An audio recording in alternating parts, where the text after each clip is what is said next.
नमस्कार, मैं हूं सुमित झा। आप देख रहे हैं पुरवैया डीएनए। हमारे देश से जब कोई अमेरिका, सिंगापुर, थाईलैंड या यूरोपीय कंट्री की यात्रा करके लौटता है तो वो यही कहता है कि विदेशों में गजब की व्यवस्था है। कहीं सड़क जाम नहीं लगता, हर जगह साफ सफाई होती है, लोगों में गजब का सिविक सेंस होता है। लेकिन अपने देश के हालात को देखिए, दिल्ली हो या कलकत्ता, पटना हो या रांची, हर जगह लोग गंदगी, सड़क जाम, अतिक्रमण जैसी समस्याओं से परेशान हैं। सार्वजनिक स्थलों का तो हाल और बुरा है।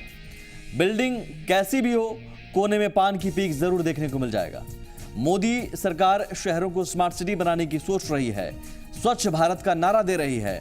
पीएम ने हाथों में झाड़ू लेकर सफाई की, जिसके बाद सोशल मीडिया पर झाड़ू लगाते लोगों की तस्वीरें खूब देखी गईं। लेकिन हालात देख लीजिए, आज भी पहले जैसे ही बने हुए हैं। अगर हम लोग खुद के व्यवहार में जरा सा बदलाव लाएं तो पटना पेरिस बन सकता है और रांची रोम। आज पुरवैया डीएनए में लोगों के सिविक सेंस के साथ न्यायिक सक्रियता, नीतीश को झटका और बीजेपी के साथ सेक्युलर टैग की चर्चा करेंगे।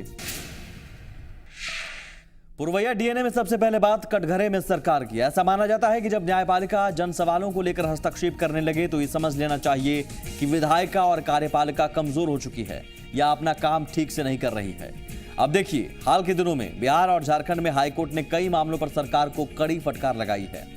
सबसे पहले आइए उन मामलों पर एक नजर डालते हैं। 27 जुलाई को आरजेडी के बिहार बंद के दौरान यातायात व्यवस्था बाधित करने के मामले पर हाईकोर्ट ने राज्य सरकार को कड़ी फटकार लगाई थी।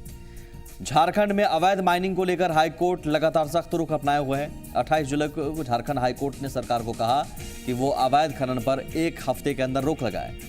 24 जून 2015 को झारखंड हाईकोर्ट ने राज्य में मिलावटी खाद्य पदार्थों की बिक्री और इसे लेकर सरकार के उदासीन रवैये पर कड़ी नाराजगी जाहिर की थी और कहा था कि सरकार अगर विभाग नहीं चला सकती तो बंद कर दे। सरकार पर ये टिप्पणी कोर्ट की गंभीर है। लेकिन आपको बता दें कि न्यायिक सक्रियता का प्रश्न सिर्फ भारत में नहीं है, पूरी दुनिया में राजनीतिक मामले भी अदालतों के समक्ष लाए जा रहे हैं। चुनाव नतीजों से लेकर सत्ता परिवर्तन, युद्ध और शांति, सामूहिक पहचान के प्रश्न और सीधे सीधे राष्ट्र निर्माण से जुड़े मुद्दों पर भी अदालतें विचार कर रही हैं। अमेरिकी राष्ट्रपति का चुनाव, पाकिस्तान की राजनीतिक उथल पुथल और चेचनिया में युद्ध से लेकर तुर्की में सेकुलर राजनीतिक व्यवस्था तक पर कोर्ट को फैसले सुनाने पड़े हैं। अब अपने यहाँ सरकारों को ये सोचना चाहिए कि किन राजनीतिक मजबूरियों के कारण उससे कर्तव्य और दायित्वों के निर्वहन में चूक हो जाती है, जिसके कारण न्यायपालिका को हस्तक्षेप करना पड़ता है। अब देखिए, बिहार में पटना हाईकोर्ट ने सरकार के बढ़ चला बिहार प्रचार अभियान पर रोक लगा दी है। अदालत ने कहा कि इस तरह प्रचार करते हुए गणना का काम सरकार नहीं कर सकती और जनता के पैसों का गलत इस्तेमाल नहीं कर सकती।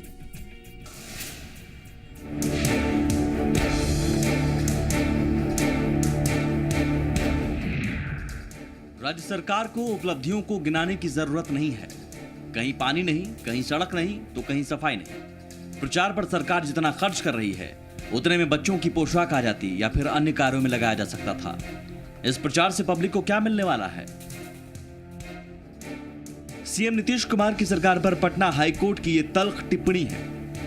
मुख्य न्यायाधीश एल नरसिम्हा रेड्डी और न्यायाधीश अंजना मिश्रा की 2 सदस्यीय खंडपीठ ने नागरिक अधिकार मंच के संयोजक शिव प्रकाश राय की याचिका पर सुनवाई करते हुए यह तल्ख टिप्पणी की है। साथ ही कोर्ट ने बढ़चला बिहार अभियान के जरिए जनता के पैसों पर प्रचार प्रसार करने को लेकर सख्त ऐतराज जताया है।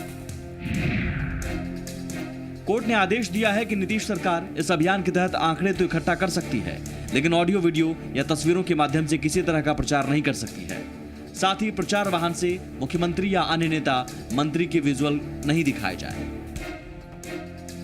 इस पर हाईकोर्ट ने टिप्पणी की कि ये जो सरकार कर रही है, ये सरकार की पब्लिसिटी है, पब्लिक के मनी पर ये गलत हो रहा है।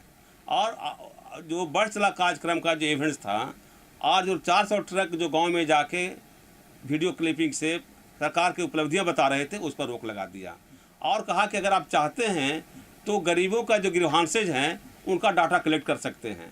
और आप जो डाटा दिए हैं वो बिल्कुल बकवास है। हम लोगों ने कोर्ट में बताया कि जो डाटा कलेक्ट किए हैं पब्लिक ग्रीवांसेज का, वो तो सरकार एग्जीक्यूट नहीं कर रही है और इलेक्शन को देखते हुए ये पब्लिसिटी कर रही है ताकि वोट गांव में जाकर वोट कैसे कैश कर सकें। हाल ही में सुप्रीम कोर्ट ने सरकारी विज्ञापनों में राष्ट्रपति, प्रधानमंत्री और देश के मुख्य जज के अलावा किसी की तस्वीर नहीं लगाने का निर्देश दिया था। ऐसे में कोर्ट की ओर से कहा गया कि बढ़चला बिहार अभियान में नीतीश कुमार की तस्वीर लगाना सुप्रीम कोर्ट के निर्देशों का उल्लंघन है। वहीं याचिकाकर्ता शिव प्रकाश राय ने कहा कि अब तक मुख्यमंत्री और उनके मंत्रियों के प्रचार में लगाई गई राशि की वसूली की कोशिश की जाएगी। साथ ही पूरे मामले की सीबीआई से जांच कराने की मांग रखी।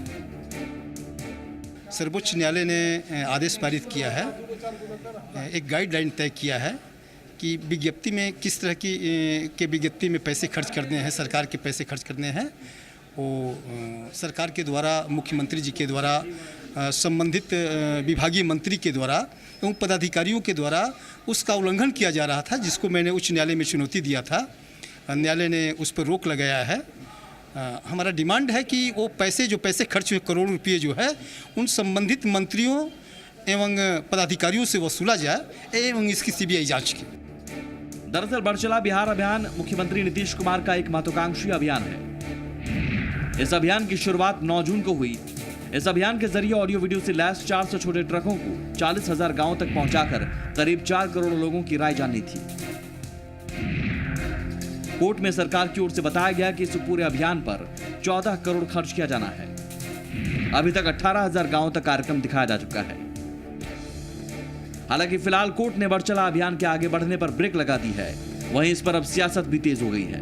जेडीयू बचाव कर रहा है तो बीजेपी नीतीश पर हमला कर रही है कि माननीय उच्च न्यायालय पटना के फैसले का अवलोकन करने के बाद मंतव्य दिया जाएगा। लेकिन ये हमारा राज्य की जनता का मूलभूत अधिकार है। चूँकि बिहार विकास के नए आयाम में है, कानून का राज, तो आम लोगों से संवाद करने का हमारा राजनीतिक कार्य संस्कृति रहा है माननीय नीतीश कुमार जी का। तो लोगों से ये जानकारी लेना कि शिक्षा के क्षेत्र में जो हमने काम किया उसमें और कौन से सुधार होना चाहिए, कानून के राज में और कौन सा सुधार होना चाहिए, इसलिए ये निश्चित रूप से दृष्टि पत्र, चूँकि 2015 का विधानसभा चुनाव के बाद नई सरकार बनेगी, तो कोई हम लोग तो जन्मपत्री वाले पार्टी है नहीं कि जन्मपत्री से देख करके तय कर दे कि बिहार की जनता का किसको नेतृत्व करने का मौका मिलेगा।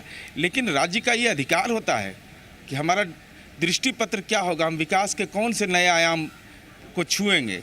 इसलिए माननीय उच्च न्यायालय के फैसले के अवलोकन करने के बाद अग्रतर कार्रवाई सुनिश्चित की जाएगी। नीतीश जी की सरकार सरकारी धन का इस्तेमाल अपने प्रचार के लिए करना चाहते हैं, अपने पार्टी के प्रचार के लिए करना चाहते हैं। और आपको ध्यान में होगा, चुनाव आयोग ने भी इस पर रोक लगा दिया था और अब तो हाईकोर्ट ने भी उस बात में मुहर लगा दी। ये बड़ी विचित्र बात है। बार बार नीतीश जी नैतिकता की बात करते हैं, सरकारी धन से अपने पार्टी का प्रचार करना चाहते हैं, अपने चेहरे का प्रचार करना चाहते हैं। ये नौबत तो आनी ही थी। और हम तो अब नीतीश जी को कहें, कम से कम आप नैतिकता की बात करने का काम तो बंद कर दीजिए। अब सरकारी धन का इस्तेमाल कोई पार्टी के लिए करता है क्या? पता नहीं कौन सलाहकार आजकल हो गया इनका। संगत का असर दिखाई पड़ रहा है। अभी संगत का असर जब दिखेगा तो जनता को भजन तो बनना पड़ेगा। इससे पहले इस अभियान पर विधान परिषद चुनाव के दौरान चुनाव आयोग ने भी रोक लगाई थी और अब कोर्ट ने रोक लगाकर जेडीयू को बड़ा झटका दिया है। बढ़चला बिहार नीतीश कुमार के लिए गले की हड्डी साबित हो रही है। कल तक सिर्फ विपक्ष को जवाब देना था, लेकिन हाईकोर्ट ने इस पर रोक लगाकर नीतीश कुमार के सामने सवालों की एक लंबी फहरिस्त रख दी है। कैमरा पर्सन निरंजन के साथ ब्रिजम पांडे, जी मीडिया, पटना। सरकार की ओर से बढ़चला बिहार अभियान के तहत 2025 का विजन डॉक्यूमेंट तैयार किए जाने का दावा किया जा रहा था, जबकि याचिकाकर्ता का कहना था कि सरकार सरकारी खर्च पर अपना प्रचार कर रही है। हाईकोर्ट का फैसला नीतीश को करारा झटका माना जा सकता है, क्योंकि बिहार में विधानसभा के चुनाव में अब लगभग 3 महीने का समय है। प्रचार माध्यम के मामले में उन्हें बीजेपी से कड़ा मुकाबला मिल रहा है। बीजेपी का परिवर्तन रथ बिहार के विभिन्न क्षेत्रों में घूम रहा है। एक छोटा सा ब्रेक लेंगे हम, जल्द हाजिर होते हैं कुछ और खबरों का डीएनए टेस्ट लेकर।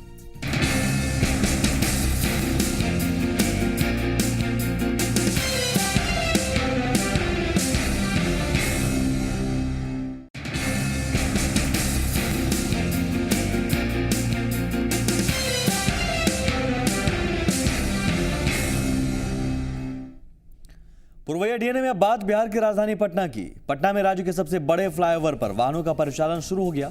ये खबर जानकर अगर आप सोच रहे हैं कि पटना में ट्रैफिक व्यवस्था सुधर गई होगी, अब वहां जाम नहीं लगता होगा, तो आप गलत हैं, क्योंकि फ्लाईओवर के नीचे वाली सड़क पर ठेले और रेहड़ी वालों का कब्जा हो गया है। बाजार आने वाले लोग बेतरतीब तरीके से गाड़ियों को जहां तहां लगा देते हैं। दुकानदार सड़क पर कचरा फेंक देते हैं। यानी कुल मिलाकर मामला लोगों की सिविक सेंस का है, जो यहाँ जरा सा भी नहीं दिखता।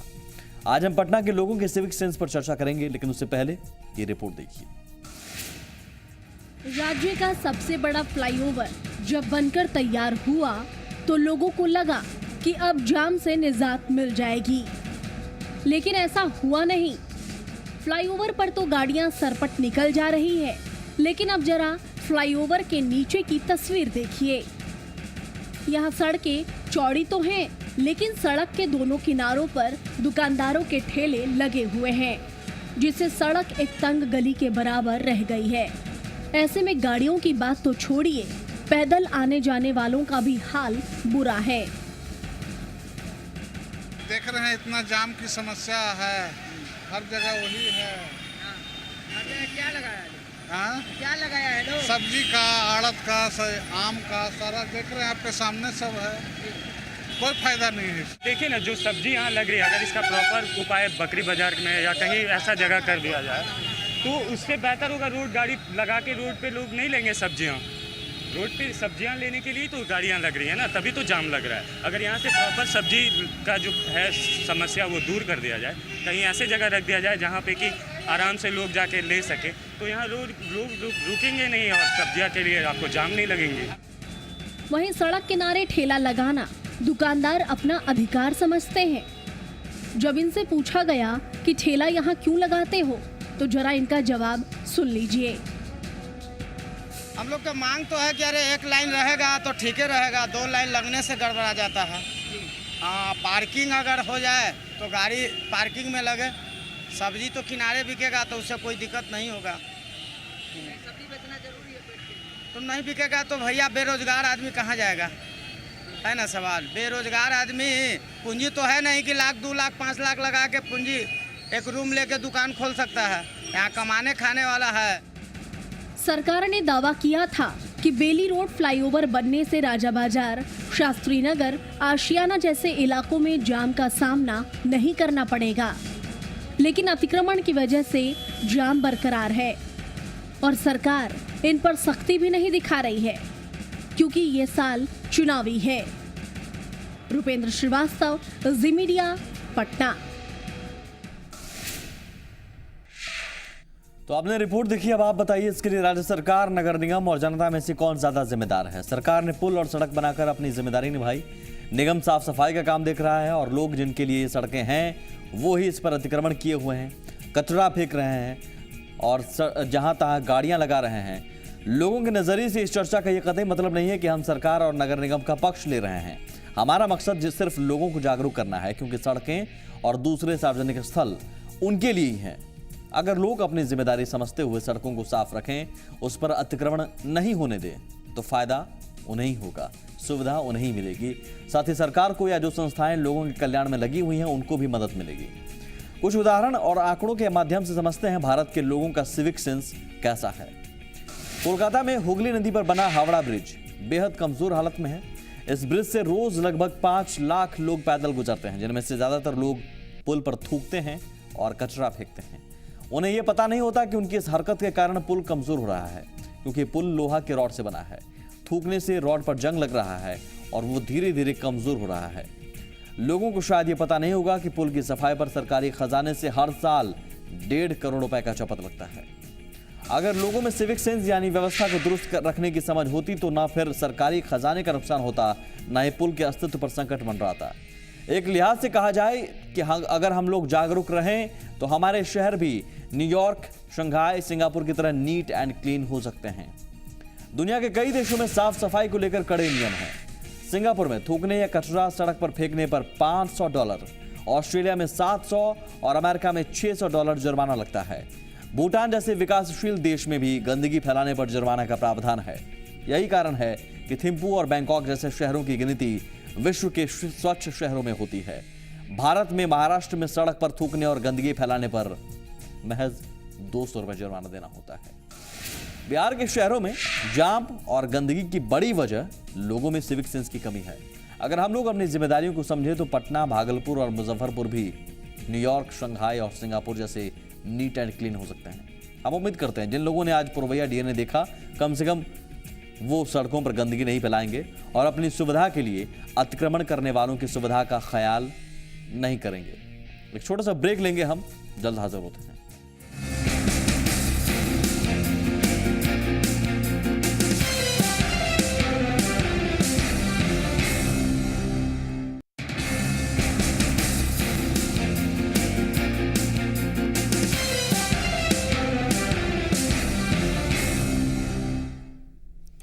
बिहार में नीतीश कुमार से बगावत कर जीतन राम मांझी के नेतृत्व में हिंदुस्तानी अवाम मोर्चा बनाने वालों के लिए एक अच्छी खबर। चुनाव आयोग ने हिंदुस्तानी अवाम मोर्चा सेक्युलर को राजनीतिक पार्टी के तौर पर मान्यता दे दी है। बिहार के दंगल में एक और दलों के दंगल में उतरा हम। बिहार की सियासी दंगल में अब हम भी बतौर दल दम ठोकने को तैयार है। मांझी की कड़ी मशक्कत के बाद चुनाव आयोग ने हम यानी हिंदुस्तान अवाम मोर्चा सेक्युलर को राजनीतिक पार्टी का दर्जा दे दिया है। अब पार्टी को सिंबल का इंतजार है। बताया जा रहा है कि पार्टी का खटिया, पंखा, गुलाब, चापाकल को चुनाव चिन्ह के रूप में विकल्प मिला है। अगले कुछ दिनों में पार्टी का चिन्ह मांझी के हाथ आ जाएगा। लिहाजा बीजेपी के साथ खड़ा हम अपने बैनर तले जनता के दिलों में जगह बनाने की कवायद में जुटेगा। इलेक्शन कमीशन ने बड़ी तेजी दिखाई और जो समय था उसके पूर्व मेरा काम कर दिया और मैंने हम लोग अब मान्यता प्राप्त दल हो गए। ये बहुत खुशी की बात है। चुनाव चिन्ह एक हफ्ते में आपको मैंने उसका उनका प्रोसेस है, मेरा नहीं। इलेक्शन कमीशन का ही प्रोसेस है कि जब हम आपको रजिस्टर्ड कर लेंगे तो एक हफ्ता के अंदर चुनाव चिन्ह देंगे। दरअसल जेडीयू से अलग होने के बाद मांझी ने हिंदुस्तानी अवाम मोर्चा नाम से अलग पार्टी खड़ा किया था। इस मोर्चा में ज्यादातर नेता जेडीयू के बागी विधायक हैं। इसी कारण जेडीयू से अलग होने के बाद से ही मांझी लगातार कोशिश कर रहे थे कि उनके मोर्चे को पार्टी की मान्यता मिल जाए। अब चूंकि चुनाव आयोग ने पार्टी को मान्यता दे दी है, लिहाजा सत्ता की कुर्सी तक पहुंचने के अरमान भी कुलांचे भरने लगे हैं। देखिए, दावेदारी मेरा स्पष्ट है और हमारा डिमांड भी उन लोगों को मिल चुका है। वार्ता नहीं हुई है। जब तक वार्ता में कोई वार्ता तय नहीं हो जाए तब तक आपको हम पहले बता दें, ये शोभा नहीं देता। मांझी जी ने कहा गया में कल जो हम टेस्टेड सीएम हैं तो हम भी सीएम के उम्मीदवार हो सकते हैं। देखिए, कौन जानता था कि मैंने सीएम बन जाएंगे जीतन राम मांझी? कल कौन नहीं जानता है? कौन जानता है कि मैंने कल सीएम नहीं बनेंगे? ये तो कोई जानता नहीं है। ऐसी परिस्थिति आ जाए, देवगौड़ा जैसे लोग मैंने प्रधानमंत्री बन गए, मैंने गुजराल जैसे लोग प्रधानमंत्री बन गए, जिनके पास कोई स्ट्रेंथ नहीं था। कौन क्या पता हो सकता है कि उन लोगों के मतक में जीतन राम मांझी के दिमाग में भी आ जाए, दिमाग इनके प्रति भी स्नेह बढ़ जाए, ये कोई नहीं जानता। इसलिए पहले कुछ कहना ये बिल्कुल असंभव है। जाहिर तौर पर चुनावी धमाचौकड़ी में दल के साथ मांझी की धमाकेदार एंट्री बिहार की सियासत को और दिलचस्प बनाएगी। वो भी तब जब मांझी लगातार सीएम पद की मंशा और सम्मानजनक सीटों की बातें करते रहे हैं। जी मीडिया के लिए पटना से चंदन झा। राजनीतिक पार्टी की मान्यता मिलने और चुनाव चिन्ह आवंटित होने के बाद हिंदुस्तानी अवाम मोर्चा सेक्युलर बिहार विधानसभा का चुनाव लड़ सकेगा, अपने उम्मीदवारों को सिंबल आवंटित कर सकेगा। चिन्ह मिल जाने के बाद पार्टी के विस्तार में मदद मिलेगी, क्योंकि सियासी पार्टियां चिन्ह से खुद को जनता से जोड़ती हैं। आइए आपको बताते हैं चुनाव आयोग कब किसी को राजनीतिक पार्टी का दर्जा देता है और उसकी प्रक्रिया क्या है। पार्टी के गठन के 30 दिनों के अंदर चुनाव आयोग को आवेदन देना होता है।